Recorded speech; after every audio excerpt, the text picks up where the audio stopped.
Magandang umaga sa inyong lahat. So ito yung TFSO or Task Force Special Operation ng MMDA. So bago pumunta sa clearing operation area, ipakita ko muna sa inyo ito. Dahil ngayong araw, ngayon ang dating ng bagyo, yung bagyong Tisoy, mga alas 2 yata ng hapon or alauna. Ipakita ko muna sa inyo yung preparation ng MMDA. Ito, nasa harap ako ng head office. Ayan. Kung sakaling meron mga accident or bumaha dito sa Metro Manila, andito sila naka-assiste. So hindi ko pa alam mga ibang mga informasyon para sa paghahanda nitong MMDA. So ipapakita ko lang sitwasyon. Ibig sabihin, naka-prepare sila kung ano man ang mangyayari sa ito nga, sa Bagyo. May ambulance, merong fire truck. So lahat yan nakahanda.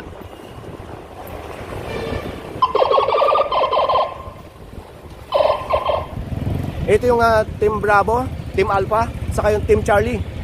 So wala itong tigil maski umuulan. Diretso ang trabaho.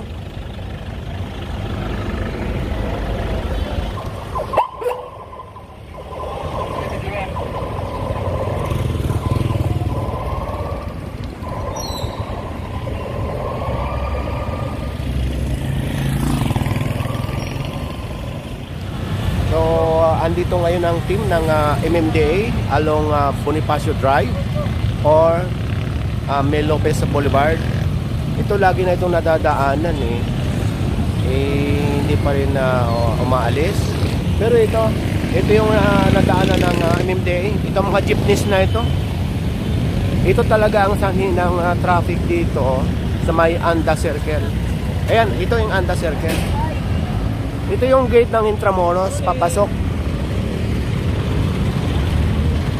So ito yung mga titikitan ng mga sasakyan dahil naka double park. Ayan Unang pula ng shot dito.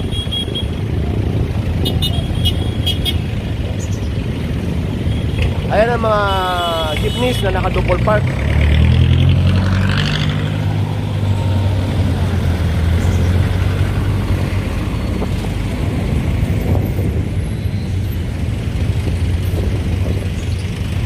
Maulap na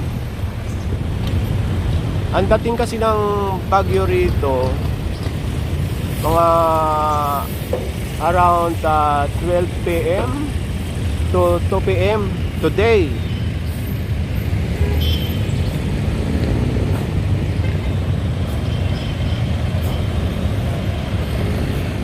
Ito mga tricycles.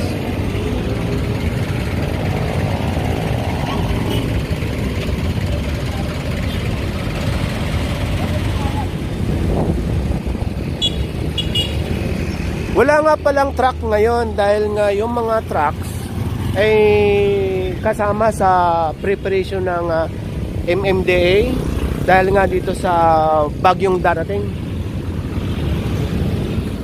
Kaya dito na lang nilagay sa pick-up itong mga palit or palita.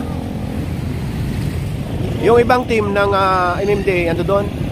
Nakaharang naman ang mga or hinaharang para i-check yung mga dokumento. Ibig sabihin baka walang mga rehistro, walang lisensya yung mga drivers. Kasi merong mga kolorom dito ng mga tricycles. Pag ang mga kolorom, kasi merong legit ng mga tricycles dito na mamasada. Yon, kung sakaling madisgrasya yung tricycle o yung mga pasahero, wag naman sana kasama sa insurance yun. Pero yung mga kolorom, pag nadisgrasya ay wala talaga makukuha. Yun ang chinecheck ng MMDA. Ang karamihan dito kasi kolorom na, walang mga rehistro yung sasakyan, wala pang mga lisensya yung driver na namamasada. Ito sila na harang at walang mga helmet. Walang helmet yung angkas. So yun. So, tignan natin ito, may pasahero. Tignan natin kung kompleto ang papeles.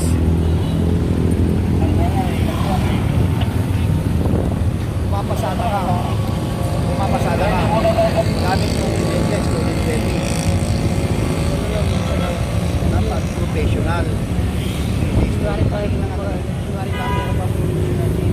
Dapat hindi ka muna pumapasada. Paano pag nakadisgrasya ka?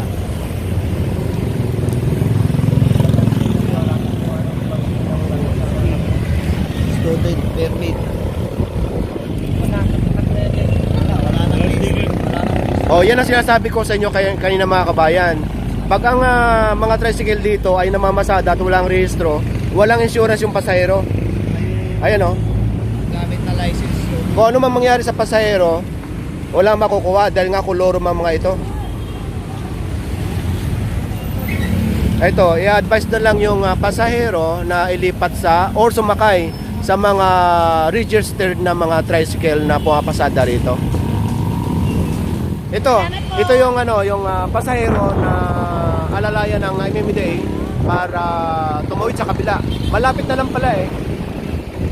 Ayan, paano malalaman ng MMDA kung ano talaga yung legit yan or mga kolorom? Ang daming tricycle dito.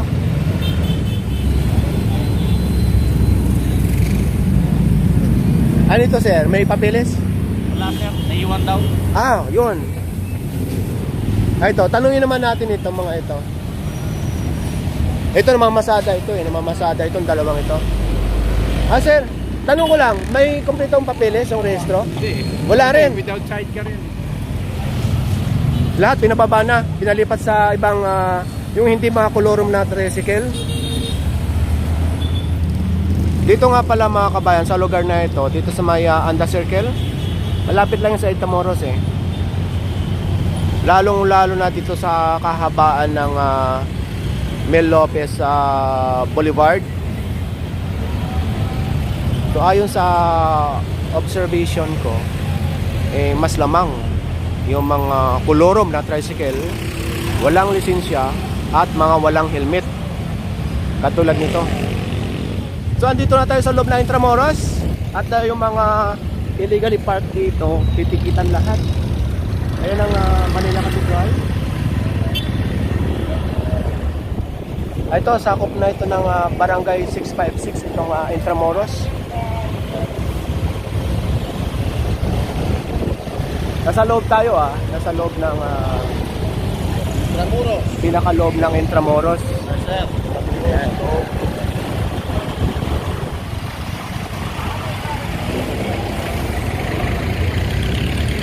Ayan, ticket na to lahat. Mga illegally parked ito. Dito naman, pag diniretso yan, papunta na yan ng mga university. Ito pinupuntahan natin, ito yung dating immigration.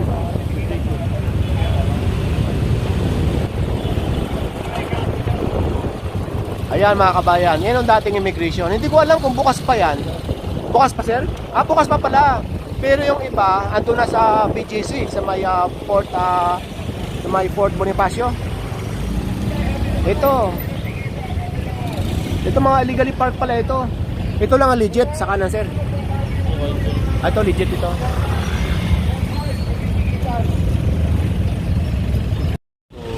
On-site parking lang. On-site parking ng Hawak ng Manila Traffic Parking Bureau. Oo, kay Oo, Chairman. oo. So one-side parking lang. Walang double. Walang double. Yun ang kukunin natin. Ito, one-side parking to. Eh, paano itong kabila? Yun, hindi mo kasama yan. Ayun, yan. Paano yan? Papunta doon. Ayan, paano yan? Yun ang alisin natin. Pero ang usapan nito, Hindi nga, ito nasa kaliwa natin lahat. okay. Bawal po yan. Bawal. Bawal po. Kasi hindi nasakop ng sityo yan. Walang parking na tindan ng sityo yan. Ayan nga, ayan. Mula sa kaliwa natin lahat. Opo, oo. Bawal to. Bawal po yan. Saka na sana. Security ka na. Security agency. Usman. Bawal to. Opo, hanggang doon sir. Meron po kasi yung traffic sign na free parking, one side parking. Hindi kasi natanggal yan sir. Ah, Opo. Dapat Sa wala na yun. traffic mobility kasi nabago yan eh. Nabago. Ngayon, hindi nila natanggal yan. Oo. Wala na yan. Pero actually, wala po tayong parking dyan. Kasi binago po sa dulo. Opo, binago nila yung traffic mobility. Hindi katulad po dati. Ngayon kasi nilagyan nila ng CTO, hawak nila. Eh wala naman tayong CTO na parking attendant dyan. Dito lang po. Mga barurutan kalagay dyan. Sino po yung mga pumaparada para malaman po namin? Baka ano po ba? Ang karamihan po, dyan din siya. Empleyado. Opo. O, kasi dati, wala tayong masyadong Pero alam po parking. nila na bawal talaga pumarada. Bawal po dyan. Kaya nga may mga railings pa tayo eh, na nilalagay. Ngayon, ang ginagawa ng mga ano dyan, Yung mga pumaparada, tinatanggal. pulukoy, tinatanggal. Yung mga parking. Kasi wala na tayo sa mas cancel parking. Dati, po sila. sa loob, malawak po. So natatanggal mga parker lang, mga by standard. Ito lang kasi nilagyan nila ng CTO to. Yung CTO, hawak po ni Chairman Vichito. Pero area mo pa rin to. Opo, po. Matagal ka na rito.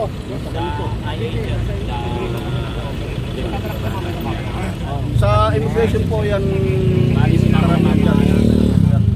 pero pag bawal po. Bawal po dyan. Kasi Ayun. wala po tayong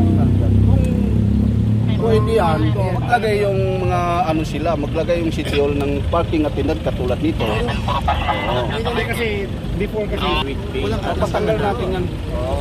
So ayan, ayon sa pag-uusap ng MMDA sa kanitong head security ng Intramuros, yung buong Intramuros, ito, legal ito. Yun nga lang ang huhulihin, yung mga naka-double park. Pero yung doon sa may tabi ng immigration or harap, yan ang bawal. Ayon sa head security ng Intramuros. Lahat ng mga yan, titikitan. Pero yung naka-sign na yun na pay parking, hindi pa pala natatanggal. Pero tatanggalin na yan.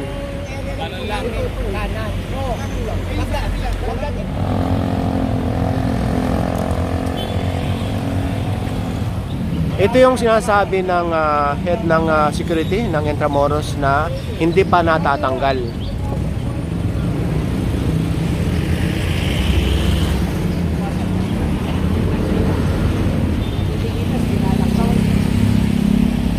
Medyo naantala lang yung operation dahil talagang binirify ng MMDA bago dapat gumalaw.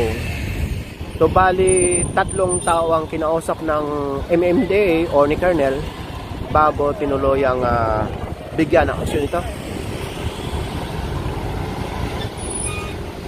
Naglabasan na yung mga officer ng immigration, yung mga naka-black, at kakausapin yata si Colonel. Dahil halos ng mga sasakyan dito, pag-aari ng mga taga-immigration. Ayun, ang ganda, naglabasan na sila. Pakinggan natin yung pinag-uusapan ng immigration saka ng MMDA.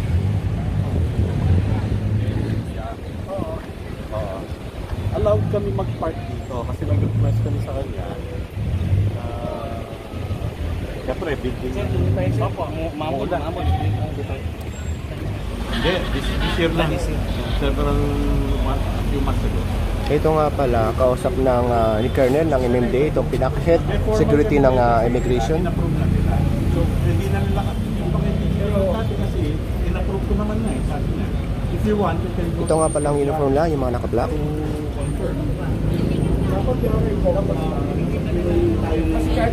Kahit sinabi ni Jai na Manila parking may kopya pa rin. Sa ngayon po, sir, mawalang galang po, sir. Mawalang galang. Inuulit po, sir. May complaint. May complaint. Opo, ang barangay. Okay. Kaya nga, nakipag-coordinate ako sa barangay. Okay sa kanya, denied kami. Nga ito nga pinapag-hearing. Pasensya na po. Talaga na. So sandali lang. Kung makakuha naman kami nung approval nila doon, anong gagawin natin? Kunahawa kayo ng bukan. Hindi, approve na naman nila. So, wala Yung na nga po, yung... i-ano nyo sa barangay din. Para i-ano nyo rin sa barangay. Para meron kayong alam nila. Para hindi kayo magalaw na. So ngayon, yes, sir. Hindi, actually, Pasensya na po, para nila sa gobyerno. actually sir, itong ano na to, itong parking na to, hindi siya for clients. Yan ang mga heads lang yan. Yung nga po, Mga heads. sir, kahit na po anong position nyo, kung naka-illegal parking kayo, titikita. Hindi, kaya nga sila kumuha ng ano Yung nakipag-court. nga po, wala namang ano eh. Ma'am, good morning ma'am. Good morning ma'am. 50 years na po yung immigration. 31 years na po ako dito. Ilang years po kayo? 2 taon po ma'am. 2 taon lang. Yes, ma'am. 31 years na po ako dito. Yes, ma'am. So may MMDA noon pa po, diba? Yes, ma'am. Bakit po kayo naghahakot dito? Yan po, itong Wala po kami institution- hinahakot. No. Naninikit kayo, boss, po. Ganito po. Kasi lang po sir. Relax lang po. Hindi po tayo nagkakaroon ng ano ha, discussion.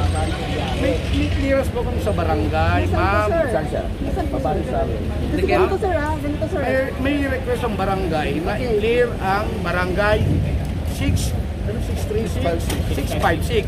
Nasasakupan yung ma'am to lahat. So ngayon ma'am, ikinuusan nyo ng guide. So ngayon na silang dating kapitan, ngayon kagawan, siya po ang nagpunta sa amin. Kaya hindi po kami papasok dito, wala pong walang basbas sa mga guide. Patingin yung written sir ha, kasi ito. Ma'am, 30 confidential po yung No.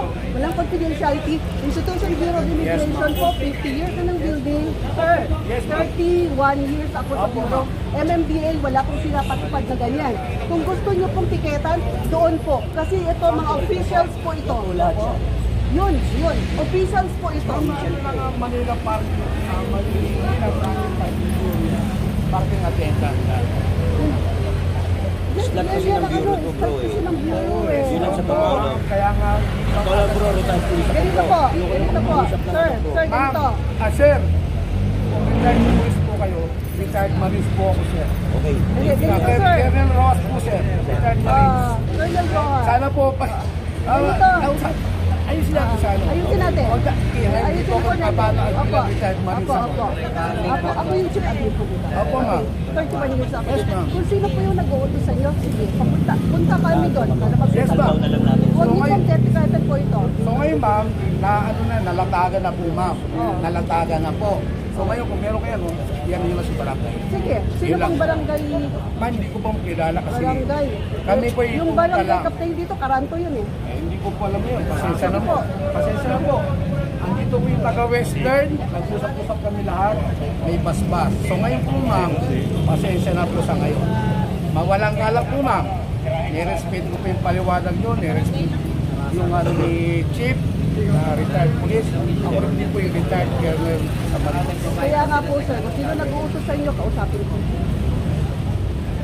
I-hold nyo muna yan, wala kayong gagawin. Tapos na ma'am, nakikita na po lahat. Gato na? Hindi, ayun ang usap. Doy! Yun ang pangaling nyo sa barangay. Official, ano po yan? Mga government vehicle po yan. Yes ma'am, aminado ko doon. Pero nga kahit nga government, nakikita namin kay police. Mali po yun. Mali. Ma'am, Mali po yun. Mali po yun. Mali po yung ginagawa niyo. ma'am, illegal parking, Kailan obstruction. po nag-iwan illegal parking? Wala. Sabi niyo po, 2 taon pa lang. 2 taon lang po. Okay po. So kaya yung nga po, MMDA ma'am, po, ako po- ilang taon na po yung MMDA? Ma'am, 44 years. 44 years po yung MMDA, 2 taon kayo. 31 years po ako, wala naman po Ma'am, mula nung mag-ano si Presidente palabas sa regarding sa zona, so ilan numang yun? Ma'am, Hindi po alam. yun nga po. Hindi po wala po confidential life. Saan niyo po kami? Galing sa Malacanang, ma'am? Siyempre, pareho po tayong gobyerno po. Yes, ma'am. Di ba? Yun, ma'am. Walang sekreto doon kasi pare-pareho po tayong gobyerno. Nabanggit sa zona, ma'am, yun? Napanood nyo ba? Napanood nyo, ma'am? Opo, nabanggit. Pakitaan pa din ang written. Wala po yung verbal. Wala pong verbal. kami sa zona. Hindi po ganun eh. Kayong panood kung kayo pong Ito ma'am, taga-western mismo. Ma'am, ganito na ba para hindi tayo mahaba ng usapan kasi ayaw ko sa lahat ng mahaba eh. Ayaw ko sa lahat ng mahabang usapan kasi pabalik-balik lang tayo. Kaya nga po. Ngayon kung meron po kayong problema, i-settle dun sa barangay. Basta kami nag-cooperate. Ano mga doy? Okay ma'am, thank Saan you. yung barangay? Sige, thank you. Pasensya na. Saan po yung barangay nyo? Ano? Nandirito ngayon ang MMDA dito sa Delpan Street.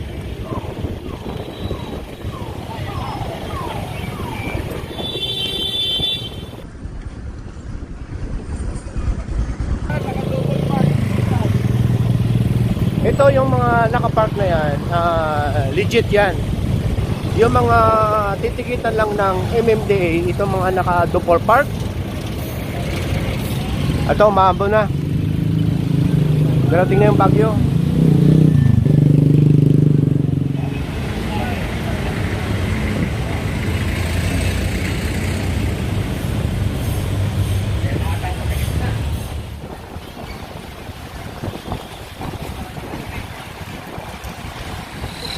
Itong tinitiket na ito mga kabayan, along ano ito, Delpan Street.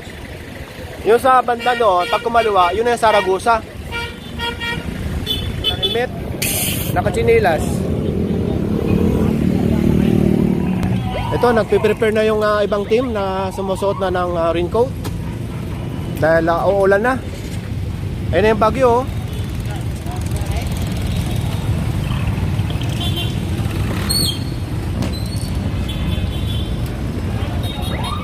Ito, naharang si kuya at si ate. Walang helmet, saka nakachinilas din. Ito pa, nakachinilas. Bukod sa walang helmet, nakachinilas pa.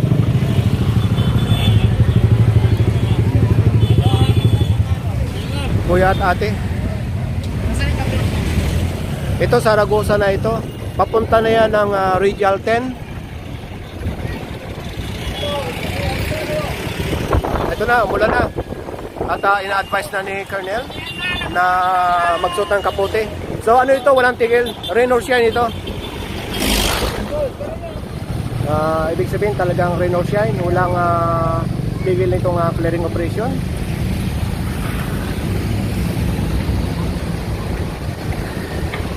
So andito tayo ngayon sa may Saragosa.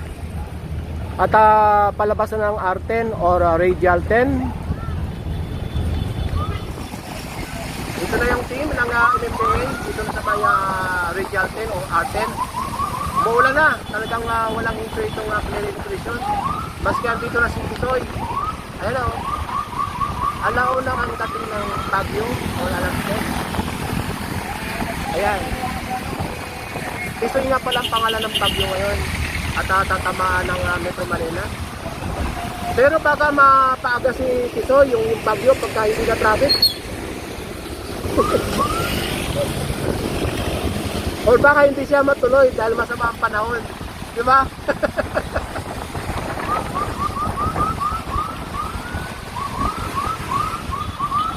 Ito, titikita na ito mga delivery partners dito sa along Melocos Boulevard.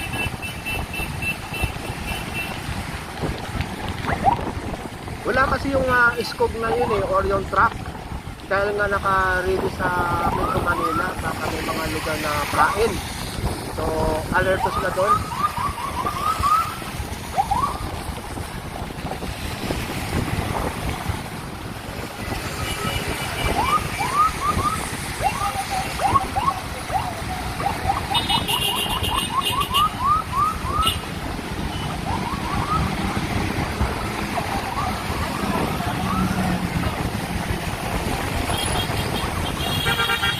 Ito si Chanel, bomba.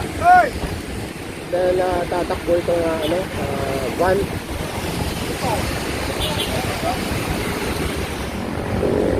Matindang mga saging. Ano ba ito? Barangay. Baka may patay. Ito, kakanan sa Moriones. Itong clearing team.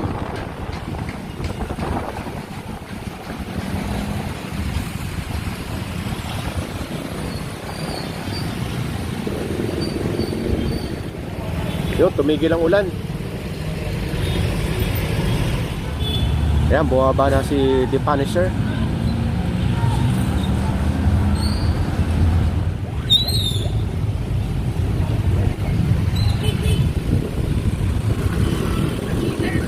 Ticket na lahat yan.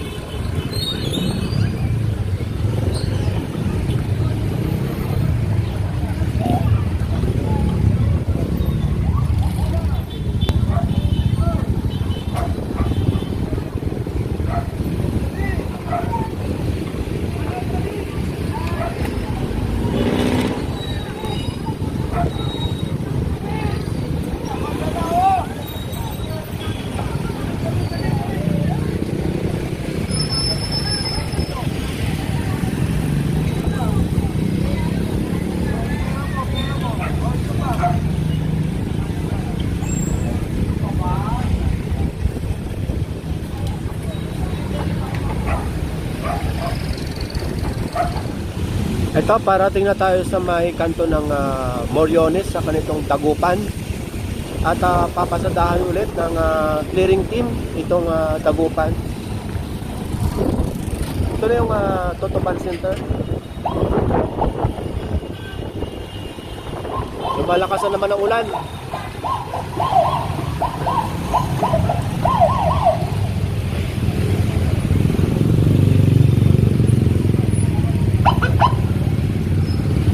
Ito pala yung mga truck ng bigas, oh. Titikita na naman to. Ilang ticket na ba ito? Siguro mga apat na pieces na ito. Nung nakaraang pasada ng clearing team dito, mahigit 10 na nakapag-park dito.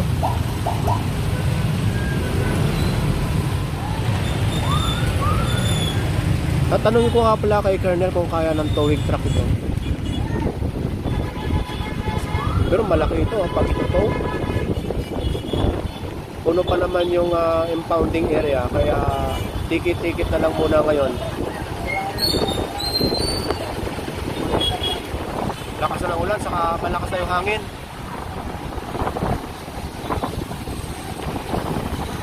Masarap pakinggan yung yung sounds ng hangin. Talagang may bagyo.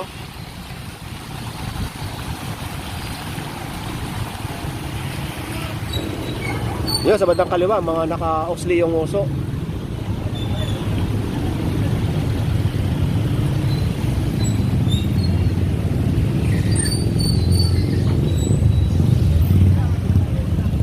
Ito, nasa kahabaan pa rin tayo ng Dagupan.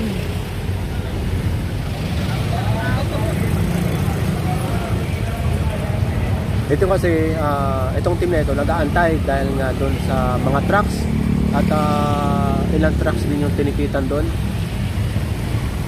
Ayan, titikitan yan dahil nasa kanto mismo. Dapat kasi yung parking 6 meters away.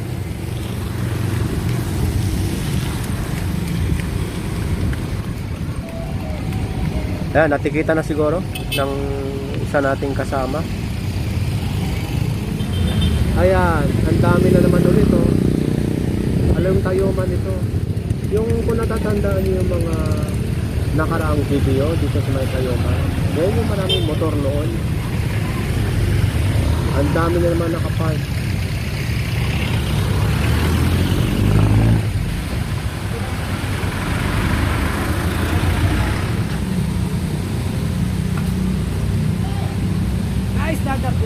Ay. Dito sa kanan, okay ito. Ito lang. Mga nakaharang sa sidewalk.